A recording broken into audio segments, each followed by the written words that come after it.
Muy buenas tardes con todos. Vamos a dar inicio a esta presentación de la mesa número 9. Mi nombre es Luis Enrique Espinosa Villalobos y tengo el honor de moderar esta mesa titulada Ciencia e Ingeniería en el marco de la quinta semana de investigación de la Red Peruana de Universidades RPU. Gracias a cada uno de ustedes por su tiempo y por acompañarnos en este evento académico. En esta mesa exploraremos investigaciones significativas en ciencia e ingeniería abordada por expertos de diversas universidades. Cada expositor dispondrá de 15 minutos para presentar su trabajo y faltando 3 minutos les avisaré para que puedan concluir a tiempo. Al final de las presentaciones tendremos una sección de preguntas y respuestas, por lo cual invito a todos los participantes a que puedan hacerlas llegar a través del chat. Seleccionaremos estas preguntas para que los expositores las puedan responder en el mismo orden de la exposición. ¿De acuerdo? Bueno, entonces la más cordial bienvenida a nuestros ponentes que nos acompañan en esta mesa. Vamos a dar inicio a nuestra primera ponencia a cargo del doctor Edward Hinojosa. Él es investigador de la universidad que nos presentará Arequipa Map, mapa virtual mapa virtual del potencial turístico natural y arquitectónico de la provincia de Arequipa con sistema de recomendación. El doctor Hinojosa busca integrar la tecnología en la promoción turística de Arequipa, facilitando la identificación de esta alternativa que nos está presentando para poder desarrollar. Doctor Hinojosa, por favor, lo invito a que pueda compartir su pantalla mientras vamos aquí también dando algunos alcances de lo que es la experiencia, el brief de nuestro ponente. Si me permiten un segundito. El doctor Hinojosa es ingeniero de sistemas en la Universidad Católica de Santa María, de Arequipa, magíster en ciencias de la computación en la Universidad Federal de San Carlos, Brasil, y becado por el CAPES, doctor en ciencias de la computación en la Universidad Nacional de San Agustín y becado por el CONCITEC. ¿Ok? Sin más preámbulos, doy pase al doctor Edward Hinojosa para que pueda ilustrarnos con su presentación. Adelante. Muchas gracias. Buenas tardes con todos. Entonces, el día de hoy voy a presentar un proyecto de investigación que fue desarrollado en la Universidad Nacional de San Agustín de Arequipa, el cual es el mapa virtual del potencial turístico, natural y arquitectónico con sistema de recomendación FUSI para la provincia de Arequipa, Perú. Nosotros sabemos que el turismo es una industria de viajes, ¿no? que se extiende por todo el mundo, ¿no? Tiene un gran tamaño, ¿no? Estoy seguro de que todos los presentes en algún momento hemos realizado turismo. En el Perú es una actividad muy importante, dado que es un sector que genera un número de divisas importantes para el Perú, ¿no? Después de la agricultura o después de la minería y la agricultura.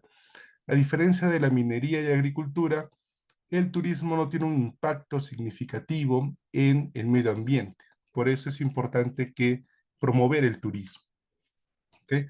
Entonces, como ya había mencionado, la oferta turística, ¿no? En Perú es muy importante. Contamos aproximadamente con más de 300.000 establecimientos o empresas, ¿no? Entre restaurantes, hoteles, agencias de viaje, guías turísticos, transportes marinos, acuáticos. Y el turismo en el Perú, como sabemos, iba en aumento antes de la pandemia y con la pandemia, ¿no? Este crecimiento turístico se detuvo, ¿no? Hasta llegar a niveles muy bajos. Después, en estos años, se ha ido levantando el turismo, principalmente porque se ha desarrollado una serie de decretos y planes para reactivar el turismo, ¿no? Incentivados principalmente por el MINCETUR. Por ejemplo, el decreto supremo que declara en emergencia el sector turismo y dicta medidas para mitigar la grave crisis que atraviesa el turismo como consecuencia del COVID-19, ¿no? En Arequipa, donde está enfocado esta investigación o esta aplicación, también, ¿no?, representa un porcentaje importante en el PBI interno. Y al igual que para el Perú, al igual que otras regiones, ¿no?, se han desarrollado una serie de propuestas y planes para reactivar el turismo en Arequipa, ¿no? Por ejemplo, en el Plan Estratégico Regional del Turismo y en sus diferentes provincias y distritos, ¿no? Cada distrito tiene diferentes acciones para reactivar el turismo, cada provincia tiene diferentes acciones para reactivar el turismo. Arequipa específicamente, la provincia de Arequipa cuenta con 29 distritos y dentro de los planes de desarrollo concertados en estos distritos se hace referencia de la necesidad de promocionar el turismo, así como facilitar la información y difusión de sus destinos turísticos. Lamentablemente, esta información de los destinos turísticos posiblemente esté en las oficinas de turismo de cada distrito o posiblemente esté en una página en internet de la municipalidad, ¿no? Y nosotros, ¿no?, analizamos esa problemática y definimos que una de las formas de promocionar el turismo es mediante el uso de las tecnologías de información y comunicación que son muy comunes el día de hoy. Entonces, con ello, ¿no?, propusimos, ¿no?, la herramienta o la aplicación Arequipa Map con el objetivo de facilitar la información y difusión de los destinos turísticos de los 29 distritos de la provincia de Arequipa. ¿Okay? Existían trabajos similares, por ejemplo, el Sistema Nacional de Inventario Turístico del MINCETUR, que es una aplicación web bastante compleja, pero consideramos de que no es tan amigable y no se enfoca específicamente a lugares turísticos en específico, sino en un conjunto, ¿no?, eh, de diferentes tipos de destinos turísticos. Google Maps también nos ayuda con diferentes destinos turísticos, pero no es una aplicación específica, ¿no?, para el turismo. Por ello, Arequipa Map, ¿no?, es un mapa virtual del potencial turístico donde nosotros vamos a encontrar fotos, videos e información como geolocalización, descripción, arquitectura, ¿no? Es muy importante que nosotros conozcamos información de los destinos turísticos, ¿no? Hay una frase importante que dice, nosotros no cuidamos lo que no conocemos, ¿no?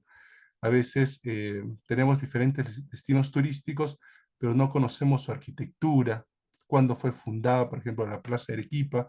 Muy pocos conocemos cuándo fue fundada, quién la fundó, por qué se fundó ahí.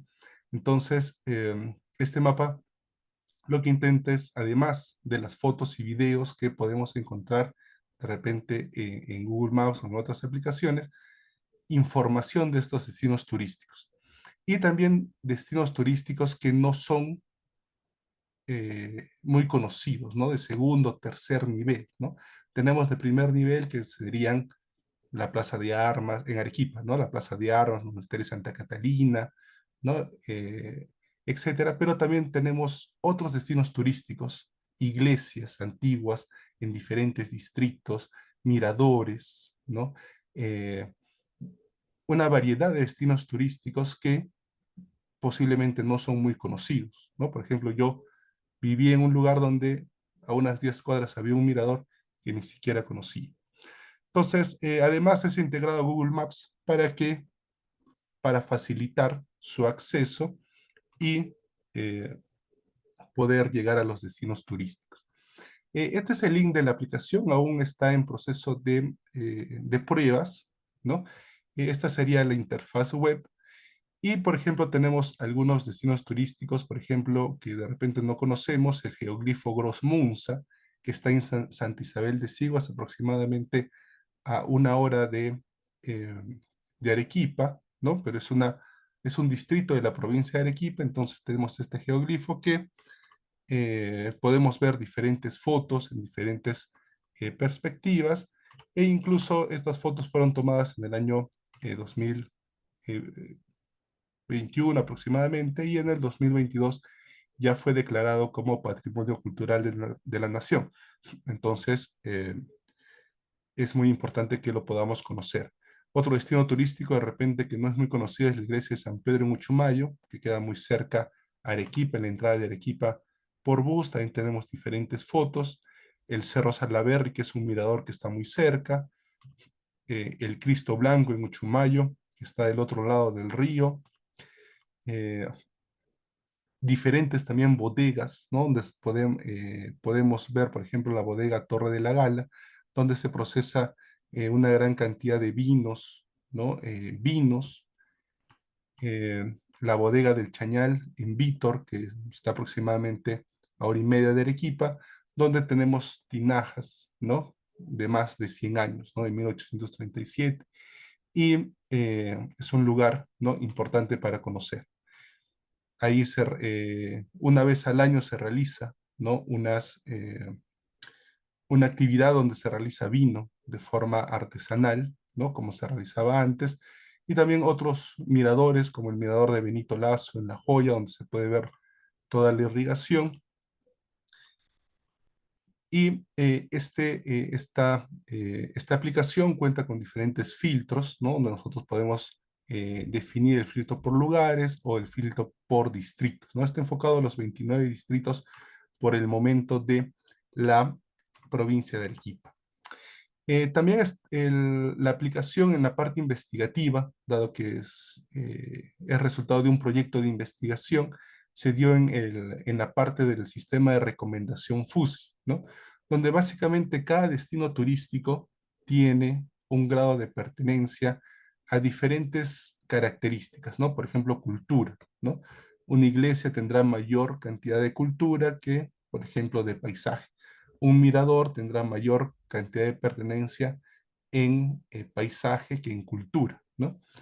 Entonces, cuando el usuario define, ¿no? qué características, ¿no? prefiere, por ejemplo, me gusta cultura un 10%, por ejemplo, historia un 20%, aventura un 15%, etcétera, le irá recomendando los destinos turísticos que se asemejen más a esas características. La aplicación Arequipa Map está dividida en 4 componentes principales. Esto ya de parte un poco más tecnológico, ¿no? Donde tenemos un backend que está desarrollado básicamente en Java, la base de datos está en Postgres, el frontend también está en Java, y el frontend móvil, ¿no? Que está realizado tanto para Android como para iOS. También tenemos una versión móvil que esperamos que pueda ser disponibilizada en Play Store o en el iOS Store en los próximos meses. Ujú. Doctor Hinojosa, 3 minutos, por favor. Sí, ok, gracias. Entonces aquí tenemos, ¿no? un pequeño esquema de la base de datos donde tenemos, ¿no? o almacenamos los destinos turísticos, las características de los destinos turísticos. Esta es nuestra versión web y nuestra versión móvil, ¿no? que también va a mostrar imágenes, fotos, videos e información, ¿no? Lo que queremos más, ya hemos recolectado un cierto número de fotos y videos, y ahora lo que estamos realizando es obtener información de estos destinos turísticos, ¿ok? Para que también los visitantes conozcan, incluso se utilice en colegios y en universidades, ¿ok? Entonces, como conclusión, se propone, ¿no? Arequipa Map para facilitar la información y difusión de atractivos turísticos y productos turísticos de cada provincia de Arequipa, ¿no? Usando TIC, se debe mantener actualizada esta información, así como sus fotos y videos, ¿no? Por ejemplo, el geoglifo Munza, ¿no? Ya es patrimonio, y esa información todavía no está actualizada.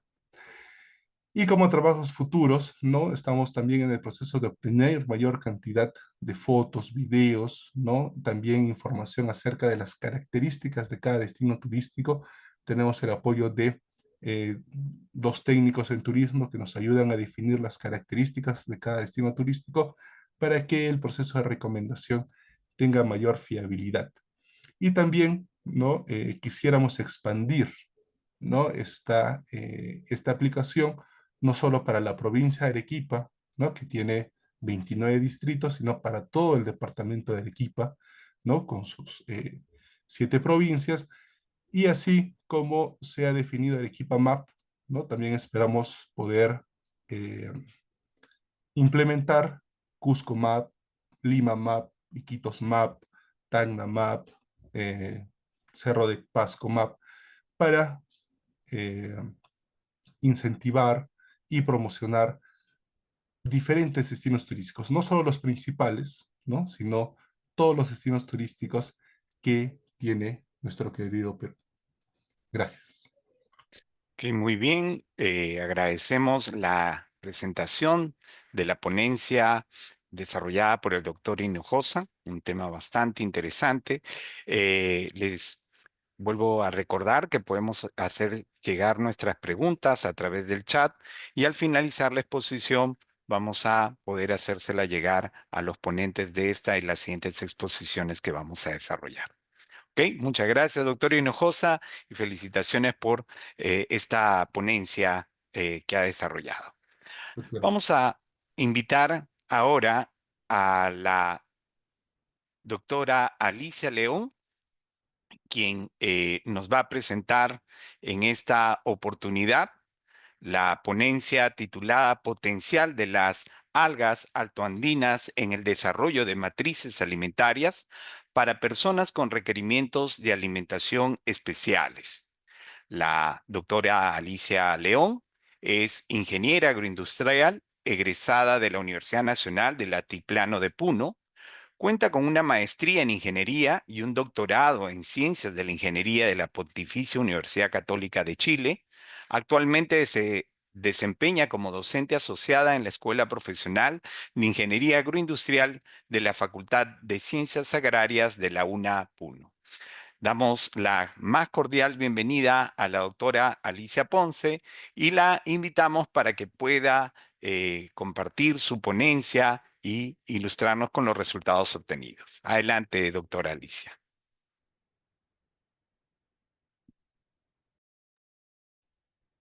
Muchas gracias por la presentación. Muy buenas tardes con todos los participantes de este evento.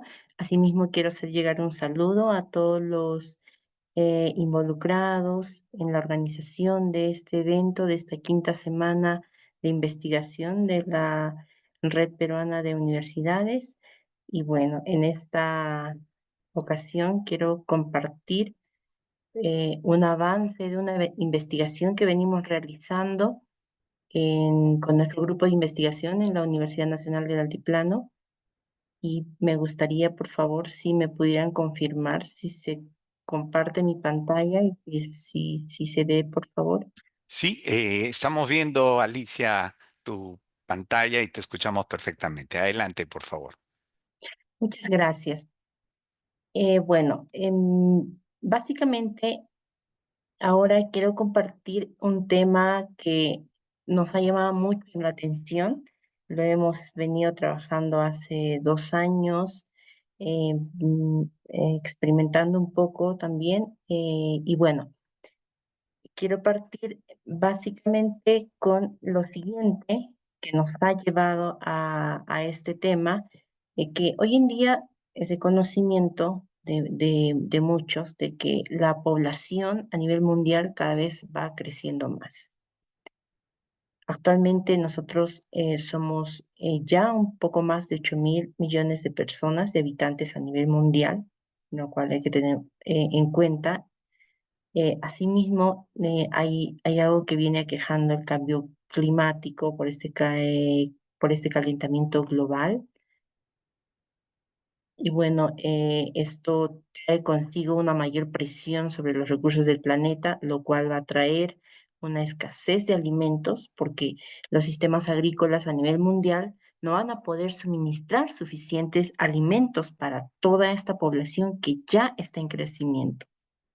Asimismo, estamos actualmente nosotros ya viviendo o continuamos viviendo esta desigualdad en el acceso y distribución de los alimentos.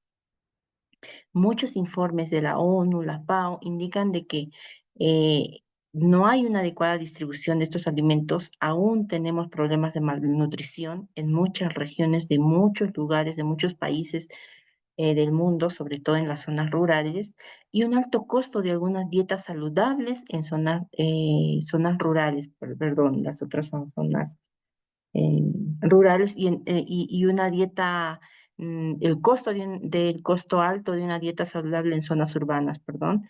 Así que hay muchos temas puntuales, los cuales a nosotros nos invitan dentro de la industria de alimentos y la agroindustria a tener algunos desafíos importantes a tener en cuenta. Por ejemplo, este crecimiento que he mencionado de la población trae consigo un cambio un cambio social, sobre todo en la preferencia de los consumidores. Tenemos cada vez consumidores más exigentes que buscan lo saludable, lo orgánico, lo natural y sobre todo tienen requerimientos especiales que hacen que no podamos todos consumir lo mismo. Por ejemplo, tenemos personas diabéticas que no pueden consumir sal, tenemos personas, perdón, que no pueden consumir azúcar, perdón, tenemos personas que sufren de presión alta, por ejemplo, que no pueden consumir sal, personas con sobrepeso y obesidad que consumir grasa empeoraría su problema, por ejemplo. Tenemos niños aún con anemia, personas de tercera edad que no podrían disfrutar una carne, al igual que un joven o un adulto, por ejemplo.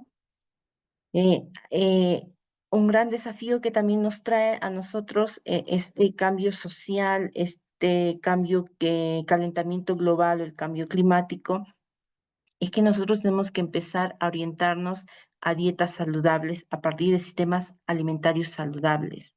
Dentro de esto, cuando decimos sistemas alimentarios saludables, es que empecemos a buscar nuevas fuentes renovables, que ahora voy a precisar un poco. Asimismo, tenemos que empezar a dinamizar en el crecimiento de mercados a partir de emprendimientos en sectores prioritarios como la alimentación, la salud.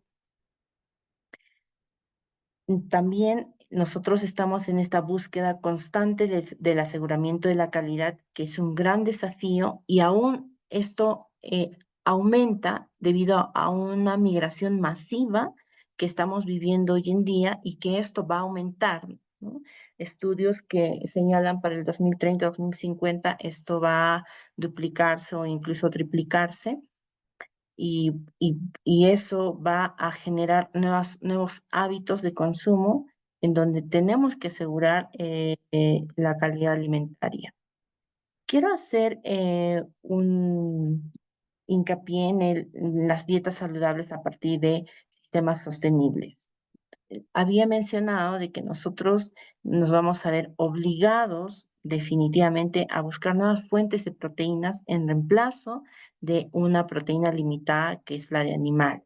Esto ya se tiene muchos estudios, informes en donde hay una tendencia en que puede aumentar este consumo de carne. Sin embargo, tenemos que ver el otro lado de que y si bien es cierto, esta fuente nos genera una proteína a nosotros, que es importante en nuestra dieta alimentaria, sin embargo, tenemos que ver el lado de que consigo trae muchos problemas al medio ambiente, así como algunos también para la salud de las personas. Frente a eso, nosotros tenemos que buscar fuentes renovables, sostenibles y obviamente encontrarlos en cantidades necesarias. Bueno, frente a esta situación, a este contexto, nosotros nos preguntamos como investigadores en esta área es de qué nuevas fuentes nos pueden ayudar, ¿no? A poder desarrollar nuevas matrices alimentarias que nos permitan satisfacer a un consumidor más exigente y que nos asegure la calidad alimentaria. Nosotros hemos visto, por ejemplo, de que está de por medio fuentes alternativas como las algas, los insectos, granos andinos, frutos tropicales y entre otros. En esta ocasión queremos nosotros conocer si las algas realmente nos servirían como una alternativa de alimentación renovable y sostenible, y asimismo que nos permita satisfacer a un consumidor cada vez más exigente y obviamente nos asegure una calidad alimentaria. Frente a este contexto, quiero indicar también de que, ¿por qué las algas? Si bien es cierto, actualmente nos encontramos en este problema, ¿verdad? De que nos vamos a ver en una situación en donde los recursos van a ser cada vez más escasos. En ese sentido, se tienen ya estudios, avances, investigaciones y situaciones en donde las algas son unas fuentes de gran producción, de fácil producción y son renovables.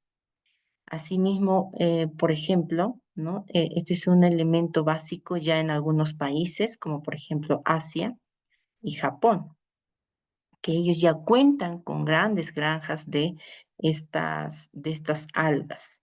Existen en el mundo al menos más de 10.000 tipos de algas que son consumibles. Se han desarrollado, por ejemplo, derivados a partir de estas algas. Y bueno, la industria de alimentos está continuando haciendo mucha investigación. Hemos podido revisar, han reemplazado, por ejemplo, la sal a partir de las sales de algas como una biosal. Ha sido posible obtener algunos subproductos como un tipo de aceite, mantequillas, que son reemplazados algunos panes y etcétera. Y la pregunta es, si bien es cierto, nosotros tenemos muchas algas marinas, en algunas regiones donde no tenemos mar, por ejemplo, en las regiones altiplánicas de donde soy yo y donde está ubicada mi universidad, nosotros hemos visto qué alternativas de algas podemos tener en nuestra región. Y es por eso que nos hemos planteado hacer el estudio sobre el potencial de algas altoandinas como el cuyuro y la yasca para el desarrollo de matrices alimentarias. ¿Dónde y qué son estas algas altoandinas? Básicamente, nosotros hemos ubicado por experiencia de nuestros habitantes, ¿no? Aledaños a esta zona, nosotros hemos encontrado algunas algas como por ejemplo la yasca que se ubican en el lago Titicaca, en las orillas.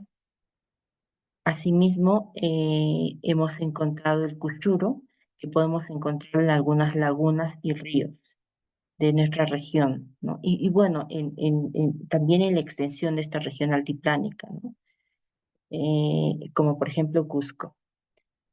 Nosotros hemos recolectado estas algas de estas zonas y a estas algas nosotros le hemos hecho un estudio, hemos partido por hacerle un estudio nutricional de su composición básicamente y hemos demostrado efectivamente de que el cuyuro, que son unas cianobacterias gelatinosas esféricas, contienen al menos un 28% de proteína, tienen un 62% de carbohidratos, que básicamente estos carbohidratos en su mayoría están compuestos por algunos hidrocoloides, que tienen unas funcionalidades muy interesantes que se los voy a comentar, y también estas son ricas en algunos micronutrientes como el calcio y el hierro.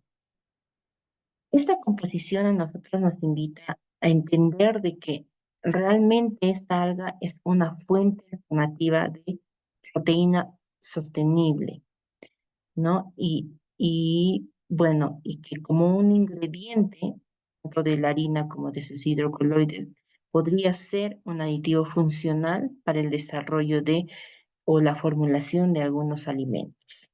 Doctora Que ya, León, 3 minutos, por favor. de acuerdo, muchas gracias. Asimismo, tenemos la yasca, que también hemos podido demostrar que está rica en proteínas, en un 12%, por ejemplo, y en carbohidratos también. En este caso, estas algas de la yasca tienen un buen contenido de aminoácidos esenciales, son ricas en fibra, por ejemplo, y estas representan al menos un 45%. Nosotros hemos tenido ya unos avances en donde hemos logrado obtener las harinas de esta llasca, ¿no? Por un proceso tanto por secado convencional y liofilizado. También hemos obtenido la harina de llasca, pero para ayudarnos en nuestros procesos, les voy a comentar, también hemos adquirido la harina de cuchuro, que sí es posible obtenerla. Dentro de nuestros resultados, nosotros hemos desarrollado un análogo de carne a base de esta sal, a las cuales hemos hecho una evaluación de algunas propiedades físicas como color, hemos hecho una evaluación de textura, en donde hemos podido evaluar la dureza, masticabilidad, cohesividad y adhesividad. Le hemos hecho una evaluación nutricional y capacidad antioxidante y de aminoácidos de estas carnes, las cuales están, bueno, en proceso de resultado, que no las puedo mostrar aún porque estas van para una publicación definitivamente. Pero quiero compartir con ustedes que sí es posible obtener estos productos a partir de estas algas. Bueno, el estudio nos ha demostrado que las algas altoandinas como el cushuru y la yasca cuentan con un potencial nutricional y tecnofuncional, las mismas que nos permitirían utilizarse para el desarrollo de análogos de carne. Asimismo, por sus propiedades nutricionales, podrían ser una alternativa de consumo por personas con requerimientos nutricionales especiales. Muchas gracias. Ok, gracias. Ha sido la ponencia de la doctora Alicia León, muy interesante sobre aspectos relacionados con la inclusión alimentaria, aprovechando propiedades nutritivas de las algas. Le recordamos a los participantes de esta sala que pueden hacernos llegar sus preguntas a través del chat para que al finalizar todas las ponencias nuestros investigadores puedan responderlas. Así que los invito a escribirnos a través del chat. Doctora León, muchas gracias por su ponencia y vamos a mantenernos en la sala para poder contestar al final las preguntas que nos pudieran hacer llegar. ¿De acuerdo? Listo. Vamos ahora a continuar con más de estas ponencias dentro de lo que es nuestra semana de investigación RPU, y para ello vamos a invitar al doctor Martín Zeta, quien nos presentará su ponencia titulada Relación de parámetros oceanográficos y los principales recursos pesqueros del norte del Perú. Doctor Martín Zeta, por favor, si nos... Buenas noches. ¿Cómo está? Buenas noches, doctor. ¿Qué tal? Sí, no sé si ya se visualiza mi pantalla, por favor. A ver, estamos justamente ahí esperando la presentación.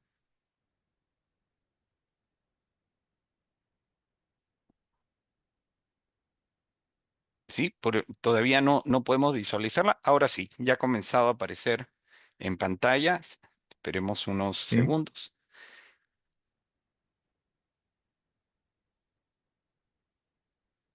Unos segundos ya debe aparecer. apareció mi pantalla, por favor.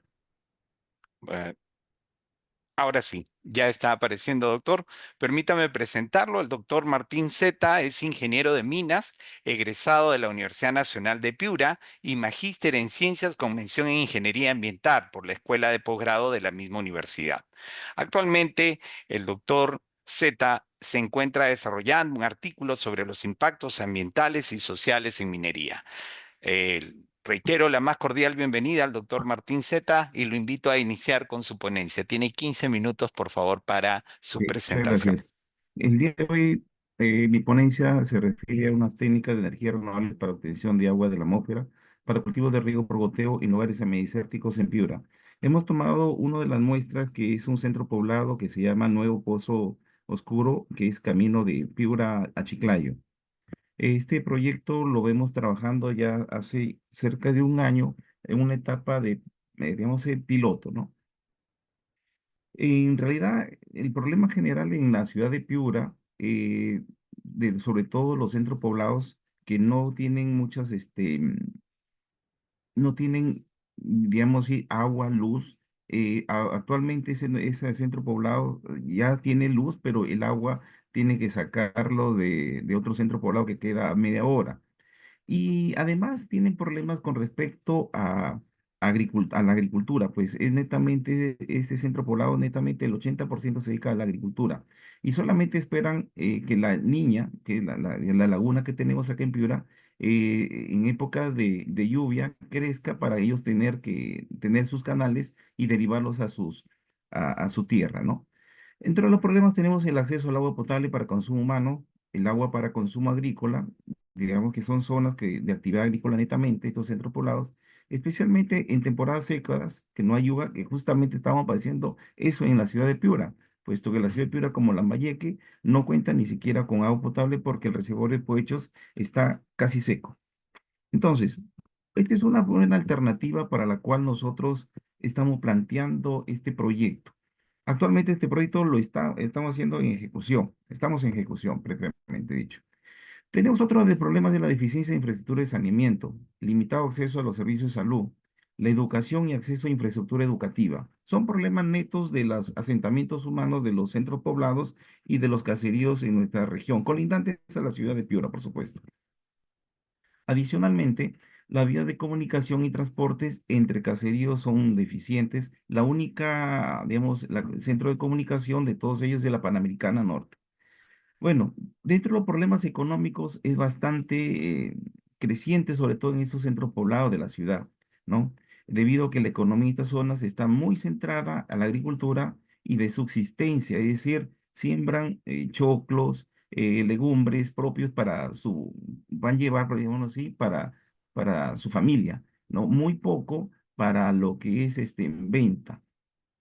Por lo tanto, hemos estudiado esta zona, ya sea de Tabanco, Nuevo Pozo Oscuro, para ver sus falencias y crear nuevas perspectivas con los nuevos proyectos que estamos trabajando en la Universidad Nacional de Piura. Adicionalmente, el contexto de la justificación esto, debido a los problemas anteriormente mencionados, consideramos que la economía principal de los habitantes es la agricultura. Por lo tanto, esta investigación está direccionada a cubrir esa necesidad. Por lo que se estimó en el grupo hacer un proyecto con enfoque de energías renovables, ¿no? Con el uso de energías renovables para la obtención de agua de la atmósfera, que es un enfoque innovador. El problema, digamos, sí, cuando nosotros planteamos inicialmente el proyecto, decíamos, pero si la ciudad de Piura hace un calor, por eso es la ciudad del eterno calor, ¿no? Prácticamente, Piura, porque el calor es permanente. Sin embargo, con los nuevos cambios climatológicos, entonces, estamos llanos a un clima bastante seco, muy seco. Y entonces decíamos nosotros, la proyectamos para una fuente renovable de ese tipo para captar la atmósfera. No es un sitio como Lima que puede captar por la porcentaje de humedad. Hay que hacer el proyecto. Y lo hicimos. Y hemos sacado muchos datos y muchos interrogantes y muchas perspectivas positivas aquí. La obtención del agua de la atmósfera es una propuesta metodológica para aplicar y captar agua de la atmósfera, como la condensación por la diferencia de temperatura, descartando en primer lugar la recolección de rocío por la temperatura preponderante de la zona norte. Eso netamente lo descartamos. Y el uso de red de captación de neblina, como también lo tienen en Lima, también descartado porque son otras condiciones climatológicas. Por lo tanto, la aplicación del riego por goteo es una perspectiva positiva, es un impacto positivo para los comuneros de los centros poblados cercanos. Por lo tanto, tenemos unos lugares semidesérticos en Piura, que justamente es la zona en camino de Piura hacia Chiclayo. Por lo tanto, la mención de la región Piura da un contexto geográfico importante, ya que estos métodos pueden ser de gran utilidad en zonas áridas o semidesérticas. Esto también llevó a explorar las condiciones climáticas y la disponibilidad de recursos naturales en Piura para la implementación de estas tecnologías. Y resaltamos mucho la importancia del estudio de los vientos. Para ello tuvimos que hacer un recorrido macro y ayudados a través de drones para ver la vegetación, el direccionamiento de viento. Nos guiamos con la inclinación de los árboles. A través de los drones sacamos fotografías y estudiamos más el panorama. El estudio previo, principio de funcionamiento de las celdas Peltier, que muchos de nosotros ya los ingenieros conocemos. La celda Peltier tiene doble funcionalidad. Por un lado, calienta, por el lado, enfría. Justamente permite la condensación del aire dentro de la atmósfera, ¿no? Por lo tanto, se consideró estos instrumentos eléctricos, ¿no? Y los principios de la celda Peltier funcionan aplicando una corriente eléctrica que provoca un efecto termoeléctrico, generando una diferencia de temperatura entre sus dos lados. La idea de nosotros era, si vamos a colocar una celda Peltier en pleno campo, donde no hay energía, entonces hay que aplicar una energía, una fuente de energía. En este caso sería los paneles solares.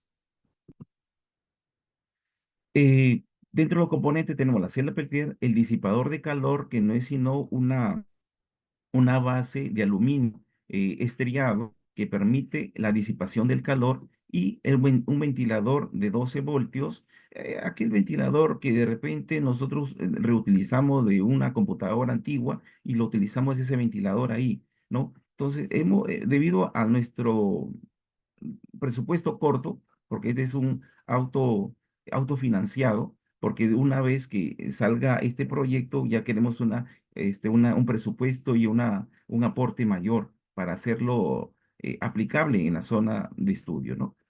Y los paneles solares, inicialmente he trabajado con paneles solares pequeños de 9 voltios, pero en el transcurso de la práctica tuvimos muchos problemas.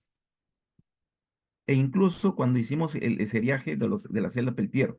Dentro de los componentes tenemos las tuberías enrolladas de cobre de 3 octavos de 0,60 milímetros, ¿no? Se tuvo que hacer primero un piloto más pequeño, aproximadamente de unos 30 centímetros perdón, 40 centímetros por 20 centímetros para ver la practicidad de este equipo, ¿no?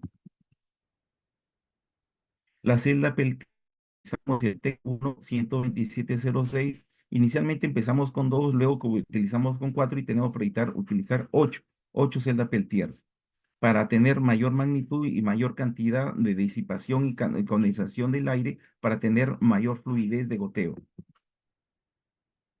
Utilizamos estos ventiladores que mencioné hace un rato de 12 voltios con 0,20 amperios o 0,18 amperios. El circuito de tubería de cobre para condensación, eh, esto es muy importante, sobre todo el diámetro de enrollado.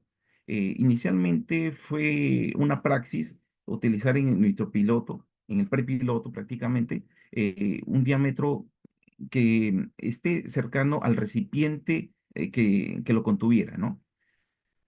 Posteriormente ya aplicamos unas fórmulas para posterior hacer la práctica mucho más grande, ¿no? El colector propiamente de la condensación, luego el motor de circulación de aire. Utilizamos un motor pequeño de eso eh, de pecera, voy a serles sincero, utilizamos esos motores pequeños de pecera que no consumen mucha energía para que nuestras baterías en el campo no se bajen inmediatamente, no se mantenga por lo menos unas 5 a 6 horas. El sistema de alimentación solar con el panel solar fotovoltaico y la regulación de la carga de la batería. En este caso tuvimos dos problemas. Uno era los instrumentos que utilizábamos eran de poco amperaje y podíamos utilizar la batería, pero discúlpeme, resistió aproximadamente unas 7 a 8 horas, ¿no? Entonces tuvimos que requerir ya hacerlo a través de un invertor y un convertor a la vez. Estos son los paneles solares finales que se utilizaron, unos de 800 voltios, de 85 watts, aproximadamente si no me equivoco, de 1,20 m por 80 centímetros. Esas son las características del panel. De las condensaciones, bueno, los procesos de condensación, a medida que el aire pasa por el sistema de tuberías frías, el agua en estado gaseoso se condensa en las superficies de cobre. La recolección, el agua condensada en el cobre fluye hacia el colector. Este agua se puede canalizar hacia un depósito y desde ahí enviarse al sistema de riego por goteo.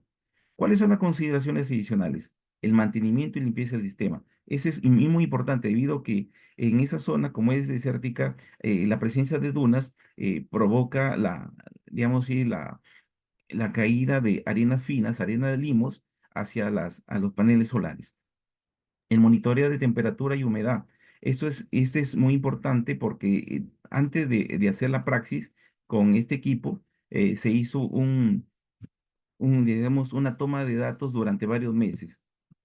3 minutos, doctor Z, por favor. Ok, voy avanzando, por favor. La humedad relativa, finalmente, la humedad relativa varía en el día, era menor de 50, alguna vez llegaba a 51%, y el rango de tener una efectividad es pasar de los 50 al 60%. Por lo tanto, se concluyó, voy a ir ahí de frente a las conclusiones, ¿no? Voy a ir de frente a las conclusiones para ganar tiempo. Bueno, estos son los datos que se sacaron en campo, la humedad, la temperatura, la velocidad del viento a través de los anemómetros. Estas son las prácticas en el campo con los drones, las tomas de los drones, la toma fotográfica, los anemómetros y las mediciones en campo. Se concluye que se debe trabajar con una humedad relativa mayor a 52%, lo propicio es 60% para obtener un flujo razonable. En condiciones inferiores la recolección será más limitada, aunque aún se pueda captar pequeñas cantidades que en un sistema de riego por goteo podrían ser útiles en combinación con otra fuente de agua. Establecer qué tipo de plantación es eficiente para trabajar con riego por goteo. Recomendaciones. Establece que para crear un ambiente favorable, elevando la humedad relativa, se recomienda que el equipo generador se ubique en un punto cercano a árboles de algarrobo que le cree sombra y ventilación. Previamente, la base debe estar mojada y direccionada las celdas solares donde mantenga la proyección del sol. Establecer del tipo de plantación es eficiente para trabajar con riego por goteo que tenga salida económica para la población campesina de la zona de estudio, con la finalidad de incrementar su ingreso familiar. Bueno, esas son las entrevistas que tuvimos con el teniente gobernador y las condiciones que ellos no tienen agua permanente, ¿no?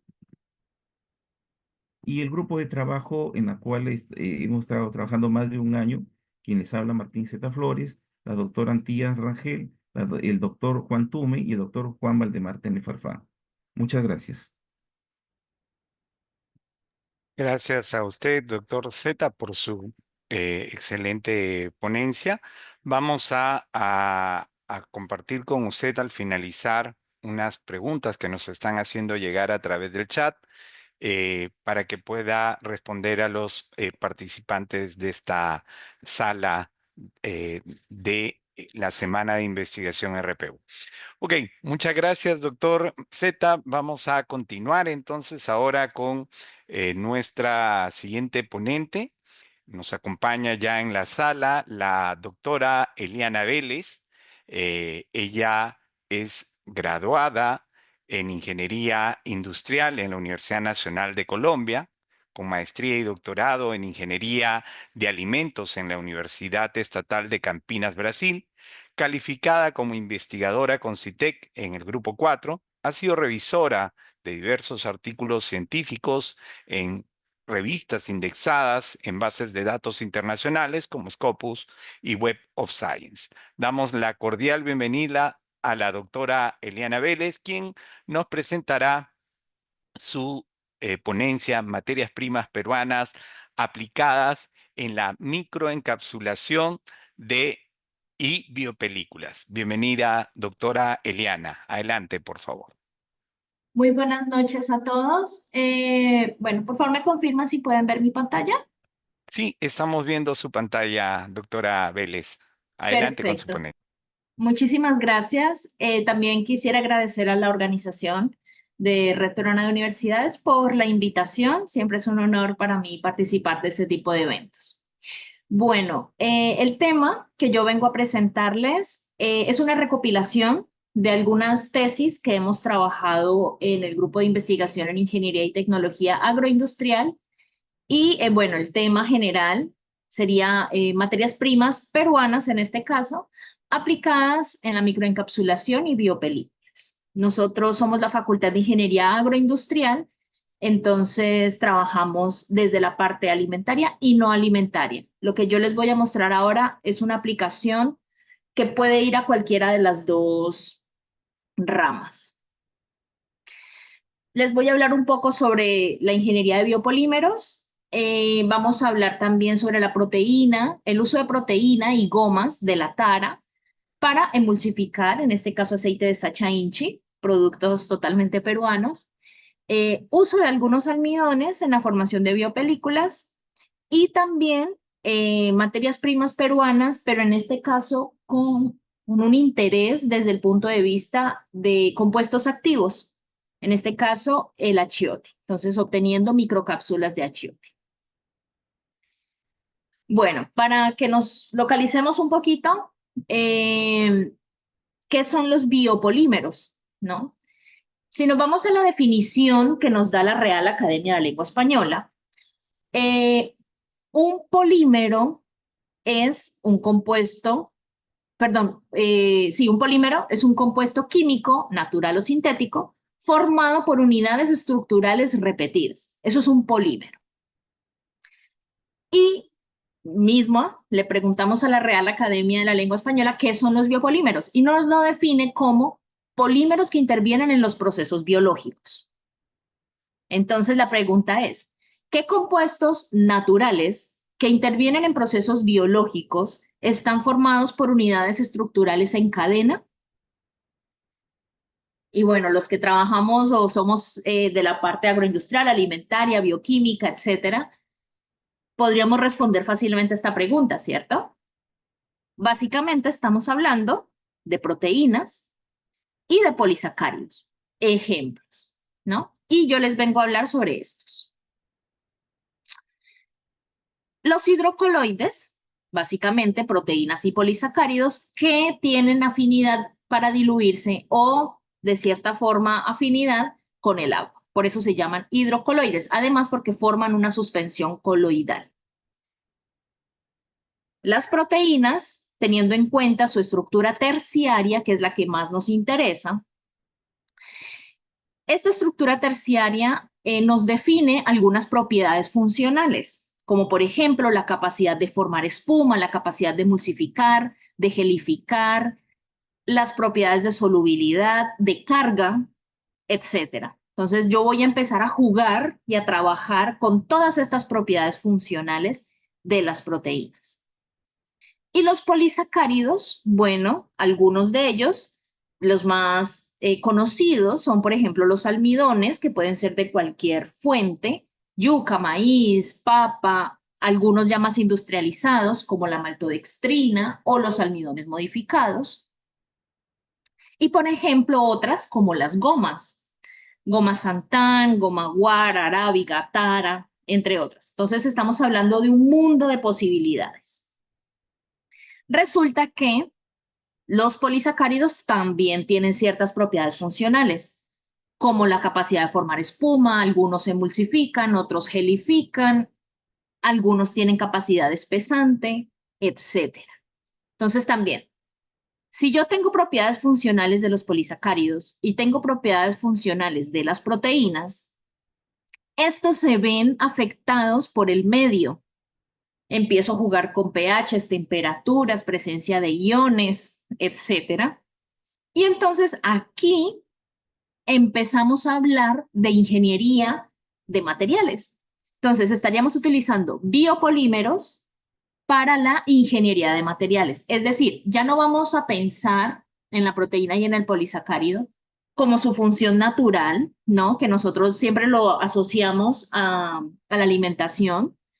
Bueno, vamos a empezar a trabajar con ellos como materiales. Y aquí es importantísimo estudiar la interacción proteína-polisacárido. Y en esto entonces hemos desarrollado algunos trabajos, les voy a mostrar 3 de ellos. Uno de ellos es el trabajo de tesis de Yajaira, la chica que está en la foto. Ella, en su trabajo de tesis de pregrado, trabajó con proteínas y gomas de la tara. Y aquí me equivoqué en el título, vamos a hablar solamente de la tara, precisamente por el tiempo que tenemos, tuve que cortar un poco la presentación. ¿Una emulsión qué es?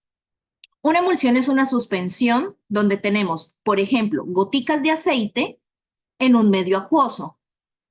Un ejemplo de esto es la leche. La leche naturalmente es una emulsión. La leche es agua y dentro de esa agua tiene partículas de grasa, entre otras cosas.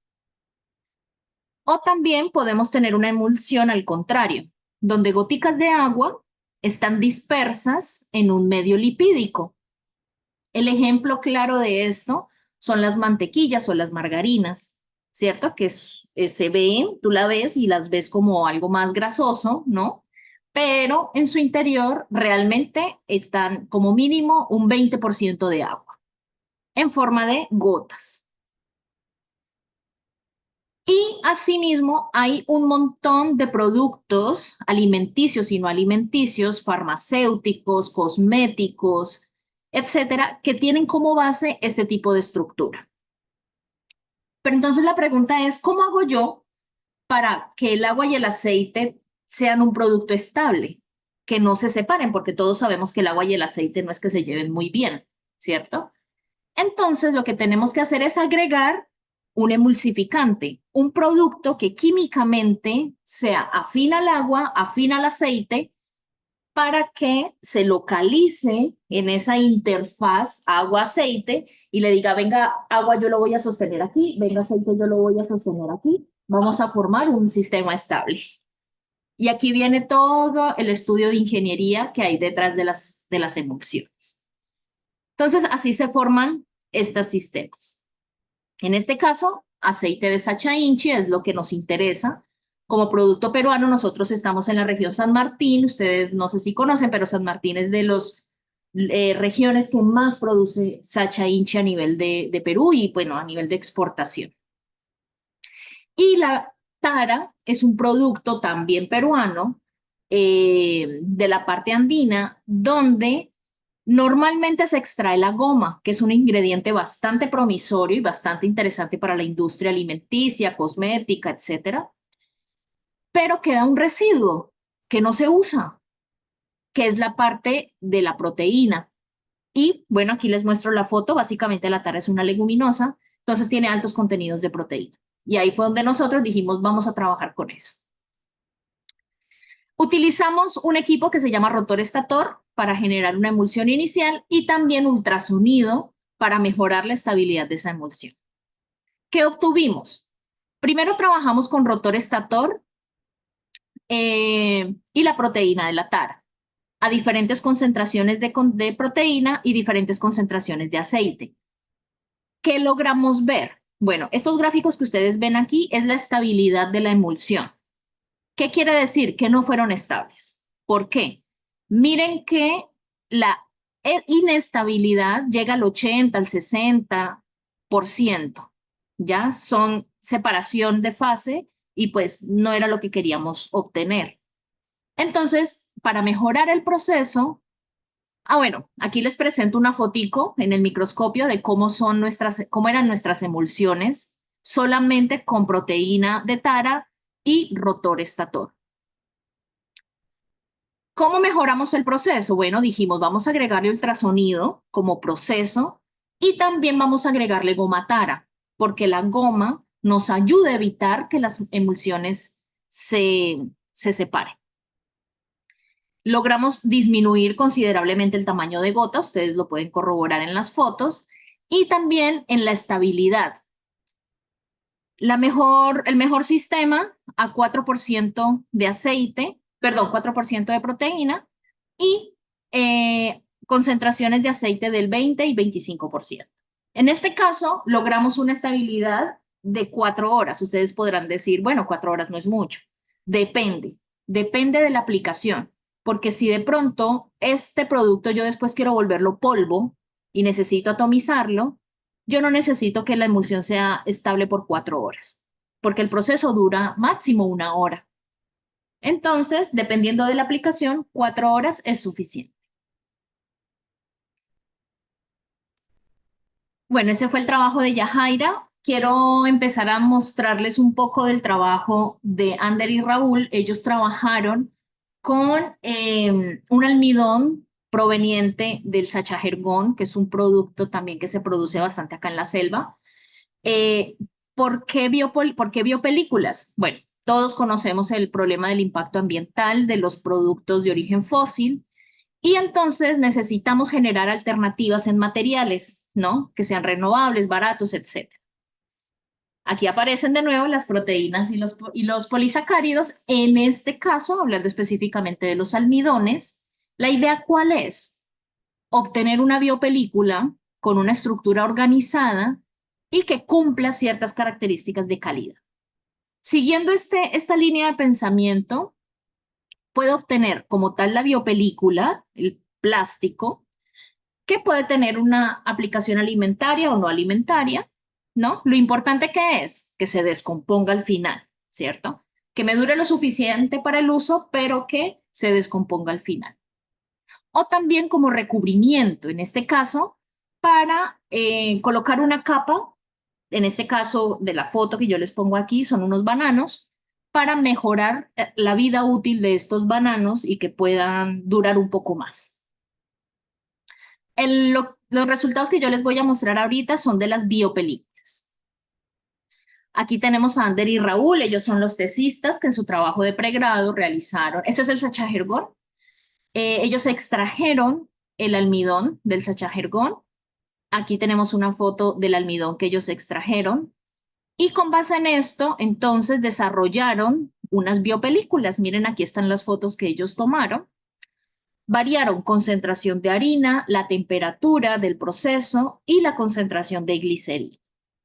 Hicieron todo un desarrollo experimental, en este caso utilizando metodologías de superficie de respuesta, y obtuvieron resultados bastante interesantes, donde, bueno, ellos resaltan bastante el experimento con 3% de harina, 85 grados centígrados de temperatura y 15% de glicerina. Obtuvieron biopelículas con una humedad aceptable de casi 12%, una relativa baja solubilidad, permeabilidad al vapor de agua bastante bajo, lo que nos permite que sean aptos, por ejemplo, para empaques alimenticios, resistencia a la tracción, propiedades mecánicas y la elongación también. Además, analizamos compuestos activos. ¿Por qué? Porque aquí en la selva, al sachajergón lo consumen como algo como medicinal. Entonces dijimos, bueno, vamos a ver si podemos pensar también por ese lado, ¿no? Un trabajo bastante interesante. Ahorita está en proceso de publicación este artículo. Doctora Vélez, 3 minutos, por favor. Perfecto, muchas gracias. Ya vamos a acabar. Finalmente, quiero presentarles el trabajo de Evelyn. Evelyn me dijo, yo tengo achiote en mi finca, quiero trabajar con achiote. Entonces yo le dije, ok, vamos a pensar en unas microcápsulas. Entonces, ¿qué hizo Evelyn? Ella se enfocó en los colorantes naturales. Tradicionalmente el achiote se ha utilizado como colorante natural, ¿cierto? Pero entonces nosotros dijimos, bueno, vamos a obtener un extracto, vamos a secarlo por aspersión para obtener polvos. Vamos a obtener microcápsulas del achiote. En este caso, me llamó bastante la atención el achiote porque resulta que Perú es el segundo productor de achiote a nivel mundial, pero no es el que más exporta, no es de los que más exporta. Es más que todo para consumo interno. Entonces, le estaríamos dando valor agregado y posibilidad de exportación para poder mejorar la protección de los compuestos activos, obtener productos muy concentrados. Y bueno, se ofrece un producto que puede ser utilizado como ingrediente, como colorante en general. Ella varió el material que protege al extracto del achiote. Aquí podemos ver el extracto que ella tuvo. Y los materiales de pared, en este caso maltodextrina y goma arábica. Variamos la proporción entre ellos, variamos también la concentración de sólidos y obtuvimos el polvo. Caracterizamos las micropartículas y obtuvimos de forma general bajas humedades, menor al 5%, alta solubilidad, lo que era muy bueno para nosotros. El color es de esperarse, ¿cierto? Que se mueva bastante hacia el rojo amarillo, es decir, alto valor de A y B en el análisis de color. Eficiencia de encapsulación un poco baja, esto teniendo en cuenta el tipo de equipo que utilizamos, ya era un equipo para planta piloto. Altas concentraciones de betacaroteno en ese polvo, cosa que lo hacía bastante interesante. Y bueno, se determinaron que eran partículas estables. El mejor producto, 20% de sólidos totales en proporción maltodextrina goma arábica 50-50. Y aquí tenemos un estudio de la vida útil, en este caso acelerado. Lo pusimos a almacenar a 45 y a 35 grados centígrados y logramos ver que comparando el polvo con las semillas naturales, logramos altísimas concentraciones de betacaroteno y relativamente la podíamos, no había tanta pérdida, teniendo en cuenta la temperatura a lo que lo estábamos almacenando. Esto es un ensayo acelerado de estabilidad. Muy bien, para terminar, les presenté así de forma general algunos trabajos que hacemos. Nosotros somos la Universidad Nacional de San Martín, estamos ubicados en San Martín, en Tarapoto. Trabajamos con todos los productos de la región, siempre pensamos en darle valor agregado a los productos y es algo que yo resalto bastante, especialmente con mis estudiantes, porque como ustedes pueden notar, yo no soy peruana, pero la vida me trajo a estos lares y los estudiantes siempre llegan con ideas muy nuevas y con cosas que yo no conozco, ¿no? Por ejemplo, el sachajergón era algo que yo no conocía.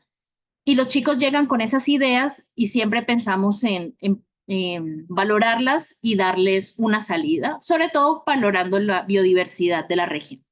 Este es nuestro grupo de investigación. Trabajamos ingeniería de separaciones físicas e ingeniería de biopolímeros, generalmente trabajando con proyectos de financiación internos de la universidad, externos también, y en colaboración con diversas universidades aquí en Perú y también en otros países. Entonces, quisiera agradecer por la oportunidad. Aquí les dejo mi correo electrónico. Bienvenidos por acá a Tarapoto cuando quieran venir y cuando quieran trabajar con nosotros. Estamos siempre con las puertas abiertas. Muchas gracias. Ok, muy bien, ha sido la ponencia de la doctora Eliana Vélez, quien nos ha compartido un tema bastante interesante relacionado con lo que es las materias primas peruanas aplicadas en la microencapsulación y biopelículas. Muchas gracias, doctora Eliana Vélez.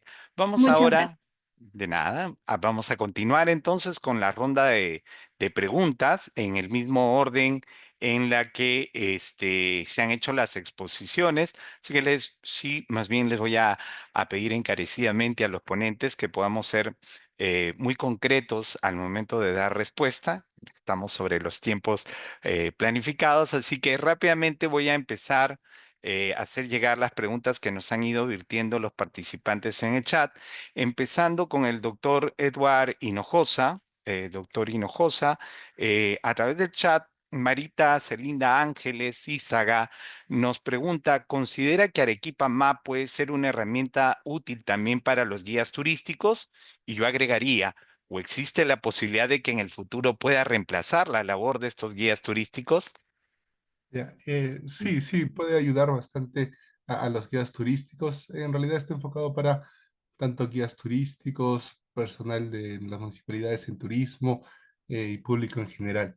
Y bueno, podría ser que con inteligencia artificial se podría reemplazar parte del trabajo de los guías turísticos, pero siempre se va a necesitar alguna persona que valide o apoye también a las personas en otras características en el sector turismo.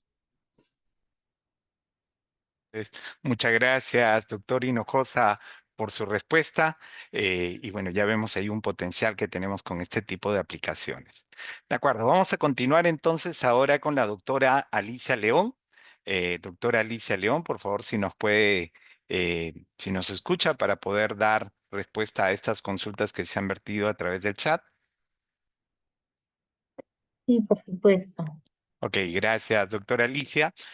Fernando Espinosa nos pregunta a través del chat, ¿considera que las algas saltoandinas propuestas podrían satisfacer de manera sostenible la demanda alimentaria de la población en el futuro? Esa es una de las preguntas. Otra que nos hace Ana María González Zuloeta nos dice, ¿es posible producir algas en casa y cómo podría lograrse? Respecto a la sostenibilidad, básicamente Podríamos decir que sí, porque cumplen los tres factores, ¿no? Actualmente estas algas no hacen abuso de recursos, eh, crecen de forma amigable con el medio ambiente, no requieren mucha asistencia para su crecimiento porque crecen de forma natural en el lago, mientras el lago exista, obviamente, este crecimiento, esta producción de algas se va a dar de forma Sí, natural. Pero si mejoramos el sistema, podría mejorarse su rendimiento también, ¿no? Y eso es un tema de investigación que también lo tenemos dentro de un proyecto de Prociencia. Respecto a la producción de algas, en casa sería súper interesante. También está dentro de nuestros objetivos claro. de estudio. Estamos tratando de cultivarla, adaptar su producción en acuarios y bueno, es todo un reto y estamos en ese proceso de investigación. Y sería ideal, ¿no? Que se puedan desarrollar en casa. Claro que sí. Muchas gracias, doctora León. Gracias. Muy interesante este tema de las algas y agradecemos su ponencia y sus respuestas a las preguntas. Vamos a invitar Gracias. ahora al doctor Martín Zeta para que pueda contestarnos algunas consultas que han surgido a través del chat. Doctor Zeta, por Sí, favor, si nos escucha. sí, sí, lo escucho perfectamente. Ok, genial. Doctor Zeta, Edgar Talla Osorio nos pregunta a través del chat, nos dice, asumo que el volumen de obtención de agua es pequeño para lograr una utilidad significativa. ¿Cómo piensan escalar el proceso para obtener volúmenes de agua más significativos? Y además, Fernando Espinosa nos dice con respecto al uso del módulo Peltier, ¿cuál fue el volumen de agua captada en su investigación? Ya, ok, gracias. Mire, cuando trabajamos con Peltier, que es todo el equipo, prácticamente es el que capta la difracción y hace la condensación propiamente dicho, tuvimos varios problemas. Primero, en la primera captación obtuvimos un promedio de 120 milímetros, pero en el día.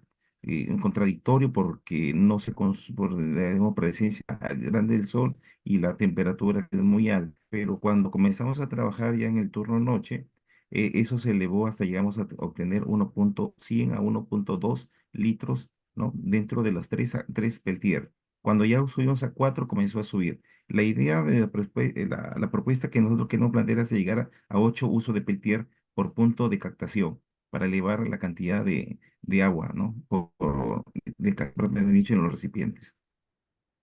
Ok, excelente. Entonces Gracias. estamos en ese camino, ¿no? Sentando las bases Sí, para tener obviamente una mayor obtención de agua. Muchas gracias, doctor Z, por su gentil gracias. respuesta. Y finalmente vamos a invitar a la doctora Eliana Vélez para que también nos pueda contestar algunas preguntas. Doctora Eliana, por favor, si nos Sí, escucha. claro. Sí. Ok, excelente. Eh, Marinés Carazo nos pregunta a través del chat, ¿podría la biopelícula ser utilizada en la industria textil, por ejemplo, en la producción de mascarillas o como recubrimiento para productos de exportación? Y además, Edgar Tayo Osorio también nos pregunta si han determinado ya el tiempo de degradación de estas biopelículas. Bueno, muchísimas gracias por las consultas. La primera pregunta es si la parte de los recubrimientos se ha utilizado. De hecho, la foto que les puse de los bananos es de un trabajo que ya realizamos. Logramos mejorar la vida útil de los bananos. Eh, Logramos que la vida útil del banano a 7 días tenga Ya, las características del banano que era a un día de almacenamiento. Entonces, esto mejora bastante la posibilidad de exportación, de hacer que nuestros productos lleguen a los mercados, por ejemplo, internacionales, o que en nuestros mismos mercados podamos ofrecer, ¿no? Nuestros productos que duren un poco más, ¿no? Eso por un lado. En la parte de los textiles, creo que es algo interesante. De hecho, como somos de la parte de agroindustria, siempre no solamente pensamos en la parte de alimentos, sino también en claro. las posibilidades no alimentarias. Y lo hemos pensado, no en la parte textil, pero sí lo hemos pensado, por ejemplo, en la parte médica. Puede ser bastante interesante. Entonces, si les interesa la parte textil, con mucho gusto podemos explorarlo y ver cómo se podría realizar y ver sobre todo cuánto es la estabilidad, ¿no? Cómo nos iría con Claro. la estabilidad. Eso nos lleva a a la otra pregunta. La parte de estabilidad es uno de los grandes retos de los biopolímeros, de los bioempaques. Precisamente al ser bio, se degradan más rápido. Claro. Entonces, es un estudio que estamos realizando en este momento, precisamente con las de Sacha Ergon. Sin embargo, como para dar una respuesta, hemos tenido películas que realizamos hace más de un año y todavía están estables en las condiciones de almacenamiento que las tengo en mi cajón, en el cajón de mi escritorio. No son a Ok. base de almidones, son a base de proteínas. Las de los almidones sí veo que de pronto duran menos, pero estamos hablando que son películas que se hicieron hace un año, ¿no? Ahora, Entiendo. una cosa es en el almacenamiento así y otra cosa es cuánto se degrada, en cuánto tiempo se degrada. Hemos hecho análisis de biodegradabilidad, es decir, si ya no quiero la biopelícula y la coloco como en descomposición, cuánto tiempo me dura. Y en ese caso hemos visto que algunos biopelículas con mezcla de materiales han durado 5 días, ya en proceso de descomposición. Entonces es una gran ventaja, ¿no? Excelente, excelente, doctora Vélez. Qué resultados para más interesante. Ahí los invito a todos los ponentes a que quizás puedan dejar su correo a través del chat, porque Sí, por ya hay favor. algunos interesados en en estas investigaciones, tal como lo están manifestando a través del chat de aquí de Zoom. Sí, los invito también a compartir con todos sus datos de contacto para poder seguir trabajando o compartir algunas investigaciones. Ok, bueno, muchas gracias nuevamente a los ponentes, tanto por la exposición que nos han presentado, así como por las respuestas que nos han alcanzado en esta oportunidad. Con esto concluimos nuestra mesa Ciencia e Ingeniería 9. Agradezco sinceramente a cada uno de los expositores por sus valiosas contribuciones, a nuestra audiencia por su participación e interés. Esperamos que hayan encontrado esta sesión enriquecedora e inspiradora. Gracias nuevamente a todos, que tengan una excelente noche y esperemos verlos en las próximas actividades de la Semana de la Investigación de la RPU. Ok, muchas gracias y los invito más bien a los ponentes a despedirnos encendiendo su cámara ya para finalizar con nuestra ponencia. Por favor, doctor Z, doctora León, doctor Hinojosa, si pudiéramos encender sus cámaras para finalizar ya nuestra ponencia. A todos muchas gracias y cuídense mucho. Hasta luego. Nos vemos. Hasta luego, chao.